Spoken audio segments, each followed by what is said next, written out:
Classes पर। आज हम सब एडवर्ब पर कई टॉपिक मैंने पढ़ाया है, कम से कम 3 या 4 वीडियो हो गए। आज कंजक्शन की हम चर्चा करेंगे। कंजक्शन एक्चुअली में दो शब्द से मिलकर बना है, कान प्लस गन। इसी जब हम डिफिनेशन देंगे तो ये होता है a word that combines a word that combines two words are two sentences. The words are two sentences is called conjunction. Is called conjunction. ऐसा कंजक्शन का काम क्या करना है? कंजक्शन का काम है दो वाक्यों को, दो शब्दों को, दो क्लासों को आपस में जोड़ना। That is work of conjunction. Okay, ये यही काम करता है। कंजक्शन में दो चीजें होती हैं। इसके पार्ट अगर हम जाएं तो कंजक्शन हमारा दो पार्ट का होता है। इसमें पहला होता है आपका कोऑर्डिनेट कंजक्शन, कोऑर्डिनेट कंजक्शन, और दूसरा होता है आपका सब ऑर्डिनेट कंजक्शन। कोऑर्डिनेट और सब ऑर्डिनेट। तो याद रखिएगा, जो कोऑर्डिनेट होता है वो समान पदी होता है, उसमें दो समान वर्ड्स या क्लासेस आपस में जोड़े जाते हैं, ठीक है। और जो सब ऑर्डिनेट होता है, सब ऑर्डिनेट अपने अर्थ को प्रस्तुत करने के लिए किसी अगले क्लास पर यानी प्रिंसिपल क्लास पर डिपेंडेंट होता है। तो आप ऐसे समझ लें, जैसे क्लास जब आप पढ़ेंगे तो प्रिंसिपल क्लास, सबऑर्डिनेट क्लास आएगा, उसमें सबऑर्डिनेट का मतलब दूसरे के ऊपर आश्रित होना। It is totally dependent on others for refer its total sense, complete sense में कैसे complete sense इसका इसमें आता है। तो सबसे पहले हम लोग चर्चा करेंगे कि कोऑर्डिनेट कंजक्शन क्या है। तो एक बार मैं फिर रिकॉर्ड कर दे रहा हूँ। Conjunction word is made by two word con and jan. Jan actually con means addition, a word that combines, a word that adds two or more than two words, sentences or clauses. That is called actually conjunction. Conjunction can be classified into two parts: coordinate conjunction and subordinate conjunction. आज हम लोग actually coordinate conjunction की चर्चा करेंगे कि coordinate conjunction क्या है और इस पे क्या क्या यूज है। आप नोट्स बनाते जाएं, जो भी प्रॉब्लम रहेगी आप बताते जाएंगे कमेंट बॉक्स में, तो मैं उसको 100% क्लियर करता रहूँगा। पहला आपका कोऑर्डिनेट कंजक्शन में टॉपिक होती है कम्युलेटिव कंजक्शन, यानी जोड़ने वाले कंजक्शन। हिंदी में इसको कहते हैं adding conjunction. That is adding conjunction. ये क्या करता है? ऐड करता है। उदाहरण के लिए हम इसमें लें, जैसे एंड को मैंने लिया, अनुवाद क्या किया? तुम और मैं गीत गाते हैं। तुम और मैं गीत गाते हैं। तो ट्रांसलेशन क्या हो जाएगा? You and I sing a song. You and I sing a song. अब आप ध्यान दें, यहाँ पर एंड क्या कर रहा है? यू और आई को कंबाइन कर रहा है। So that is conjunction. Second इसका होता है कि मैं एक एग्जाम्पल लूंगा और उसके बाद इस पर और वीडियोस अपलोड होंगे। बोथ एंड एक ट्रांसलेट होता है। बोथ माने दोनों, एंड माने और। अगर मैं इसी ट्रांसलेशन को उठाऊं जो आपने ऊपर किया है कि तुम और मैं गीत गाते हैं। अब आप ध्यान दें, अगर आपने एंड का यूज किया तो you and I sing a song. You and I sing a song. इसी का दूसरा ट्रांसलेशन क्या हो जाएगा? Both sing a song, both sing a song. कौन कौन? You and I, you and I. इसका आप एक और ट्रांसलेशन बना सकते हैं इसी का कि you and I sing a, you and I both sing a song. तो ये आपका टॉपिक दूसरे का है। इस पर हम और ट्रांसलेशन ले सकते हैं। जैसे एक होता है नॉट ओनली बट आल्सो, तो हम क्या कह सकते हैं? वही ट्रांसलेशन लेंगे, not only you, not only you but I also sing a song. Not only you but I also sing a song. Clear हो गया? अब इसमें एक और टॉपिक आ जाता है जिसको हम इसी ट्रांसलेशन को कर सकते हैं, you as well as, you as well as I sing a song, you as well as I sing a song. तो आप रिलेटिव में 4 कंडीशन पढ़े, as well as, not only but also, both and, यहाँ पर आपने पढ़ा both and, और उसके बाद एंड पढ़ा। तो we have just 4 adding conjunctions in communicative जिनका हम यूज जान गए।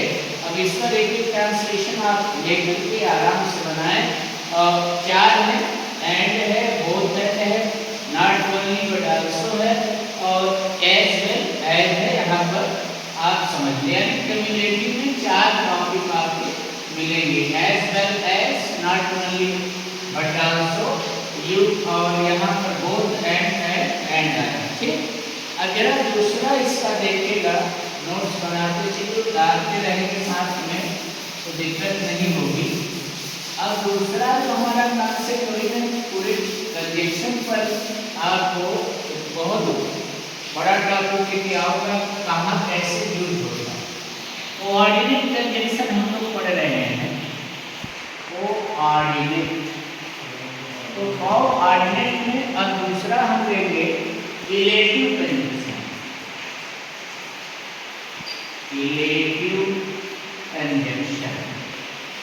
ध्यान से समझिए, रिलेटिव कंजंक्शन का मतलब अगर कोई परिभाषा आपसे पूछे तो आप क्या कहेंगे?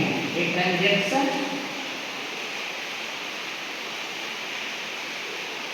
That refers, a conjunction that refers a result, जो परिणाम बताता है, a conjunction that refers result is called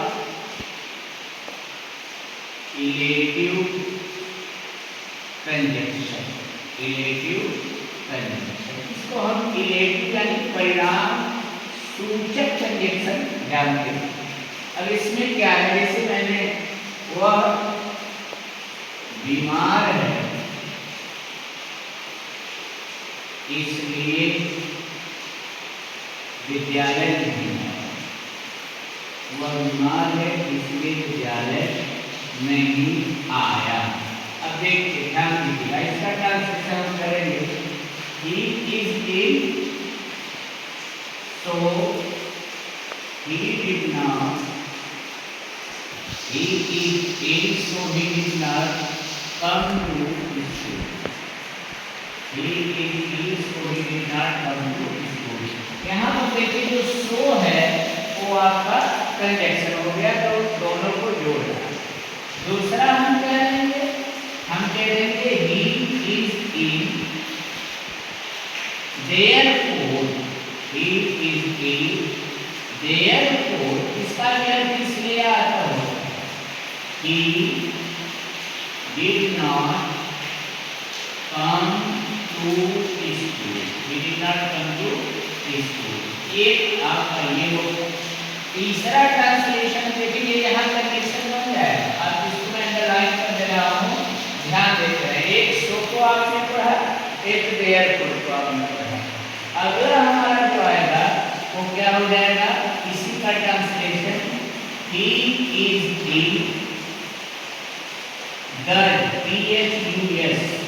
he is the thus, he did not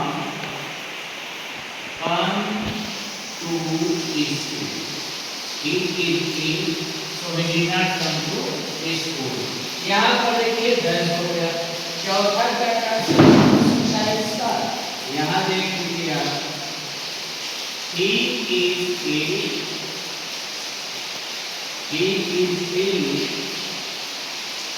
hands, H-E-N-C-E. He is the hands. He did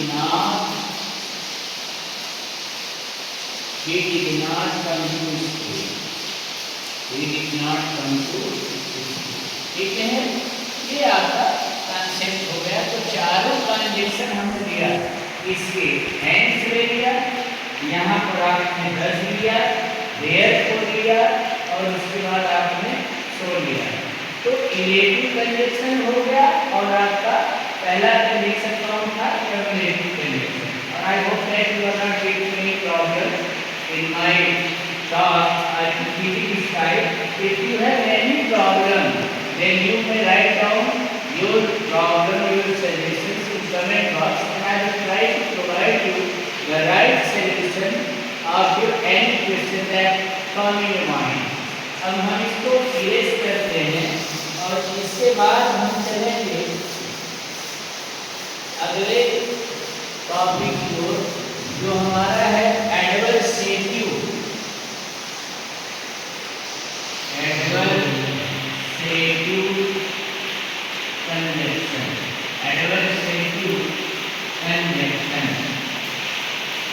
adversative का मतलब क्या होता है, विरोध, अपोजिशन, यानी एक conjunction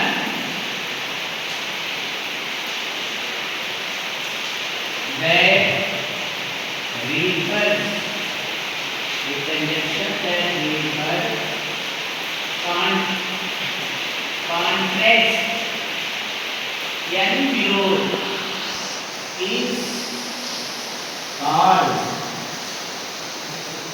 an adversative conjunction. Adversative conjunction, ठीक है, एडवर्सेटिव कंजक्शन। अब इसका हम ट्रांसलेशन लेते हैं, और आपको बाद में अपने आप समझ में आ जाएंगे। जैसे हम ये लें कि वह गरीब है फिर भी ईमानदार है। वह गरीब है फिर भी ईमानदार है। You can see here, फिर भी क्या कर रहा है, that combines two parts in the sentence. One is कि वह गरीब है, और दूसरा क्या है, जब आप इसका एनालाइज करेंगे तो वह एक ईमानदार है। दो वाक्यों में एक धोखा है, तो हम कहेंगे he is poor at, he is poor at, he is an honest, he is an honest। पहला ट्रांसलेशन हो गया। दूसरा हम इसी का कह सकते हैं, he is poor, ध्यान दीजिएगा, he is poor still, S-T-I-L-L, he is poor still, he is an honest। ठीक, तीसरा हम क्या कह सकते हैं, he is ill, he is poor, nevertheless, N-E-V-E-R-T-H-L-E-S-S, he is ill, nevertheless,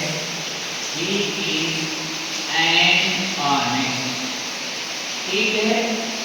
चौथा इसका ट्रांसलेशन हम कर सकते हैं, इधर देखें आप, सेम ट्रांसलेशन है।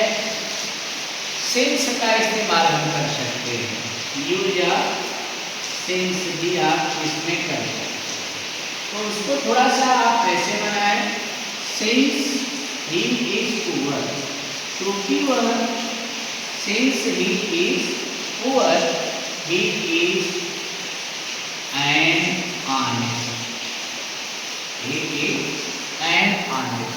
तो सिंस आपका हुआ और यहाँ पर नेवर प्लेस हुआ, स्टिल हुआ, एट हुआ। एक वेयर एस भी होता है, whereas he is poor, whereas he is poor, he is an honest, he is an honest। और इसका ट्रांसलेशन का आप क्या कर सकते हैं, ध्यान दीजिएगा, अगर हम इस ट्रांसलेशन को वर्ड के हिसाब से करें, जैसे using the word how we can translate the same sentence into English, हम कह सकते हैं he is poor, he is poor,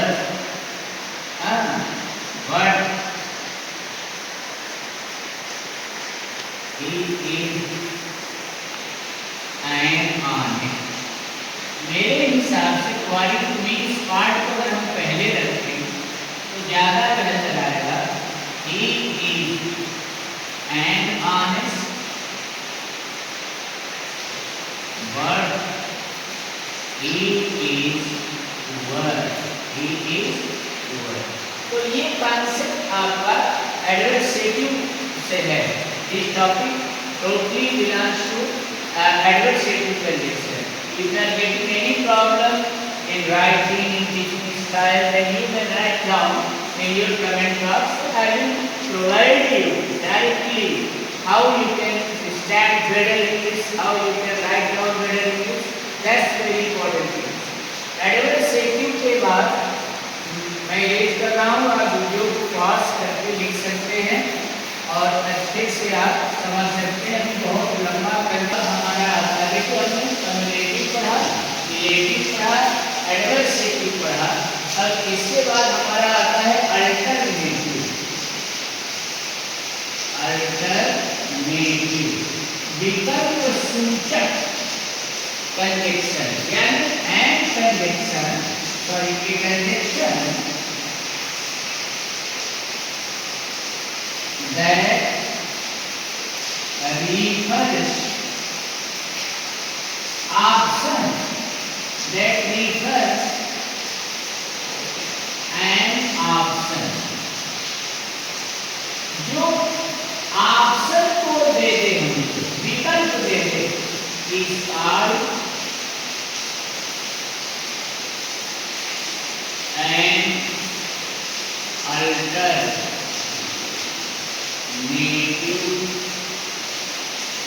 alternative conjunction, alternative conjunction. ठीक है, अब इसमें क्या है थोड़ा सा मैं आपको वो बता रहा हूँ। जैसे आओ या जाओ, तो ट्रांसलेशन हम लोग क्या लेंगे, कम और जो पहला होगा। दूसरा हम कह सकते हैं कम अदरवाइज, कम अदरवाइज गो, कम अदरवाइज गो। या हम ये भी कह सकते हैं either you come, either you come or go, या आप you go। तो इसका तीन प्रकार से हम लोग ट्रांसलेशन कर सकते हैं। एक आपका आर का यूज है, अल्टरनेट है, और एक अदरवाइज है, और एक आइदर है। ठीक है, तो हम लोगों ने क्या किया कि जो कम्युलेटिव कंडीशन है, कोऑर्डिनेट के जो चार पार्ट थे उनको पढ़ा। थोड़ा सा मैं दो यहाँ से इसका आप क्लियर करा दूँ और आगे के ट्रांसलेशन में और आइदर आर, या तो या, जैसे या तो तुमने या राम ने मेरी कलम चुराई है।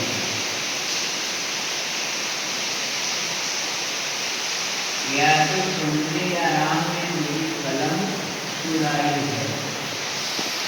अब ध्यान दीजिएगा, either you are Ram has stolen my. Clear हो गया? यहाँ पर आपको सब्जेक्ट को देखना होगा। If the subject is single number, then you have to use verb single number. When subject is plural number, then you have to use verb plural number. When you are making the translation with the help of either or neither nor. Either or का clear हो गया? इस प्रकार से बना लीजिए। neither nor का एक हम लेते हैं। neither nor नेगेटिव होता है, न तो तुमने ना तो मैंने, न तो तुमने न तो मैंने हवा को देखा है, हवा को देखा है। तो क्या हो जाएगा? neither you nor I, neither you nor I have seen the wind, have seen the wind। तो ये आपका कंजंक्शन का पहला पार्ट हुआ, कम्युनिकेटिव कंजंक्शन। इसके बाद हम लोग सबऑर्डिनेटिव कंजंक्शन अगले वीडियो में पढ़ेंगे। ब्लैक बोर्ड पर ये पहली बार है और मैं आप सबसे गुजारिश करूँगा कि आप सपोर्ट करिए। काफ़ी बच्चे साथ में हैं, सपोर्ट कर रहे हैं मेरे साथ। तो इसलिए मैंने प्लेटफॉर्म चुना क्योंकि I want to teach physics. मैं इसके साथ फिजिक्स भी पढ़ाना चाहूँगा, जो उसके वीडियोज़ मैं समझता हूँ कल या परसों आप पे अपलोड होने लगेंगे। आपके सहयोग, आपके सुझाव और आपने जो इतने कम समय में मुझे इतना प्यार दिया, उसके लिए मैं आप सभी का बहुत आभारी हूँ। Thank you very much. Thanks a lot.